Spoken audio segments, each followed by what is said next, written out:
Sa mundong may internet, pati social media, paano na ba dapat maghanap ng mga kanta ngayon na gusto mo?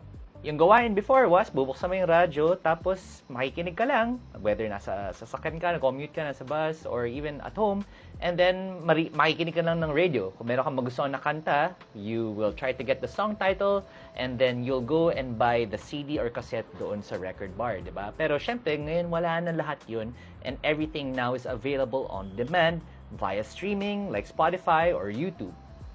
Medyo madali lang naman maghanap ng mga viral na songs ngayon, di ba? Kasi yun yung mga sikat ngayon sa TikTok or kahit sa Spotify, biglang lumalabas na lang sa feed mo.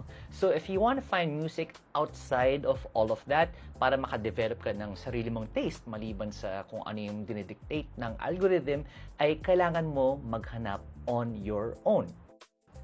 And I think the best and easiest way to do that is to look for songs and artists that are similar to the songs that you already like. So sabihin natin, fan ka ng Cup of Joe.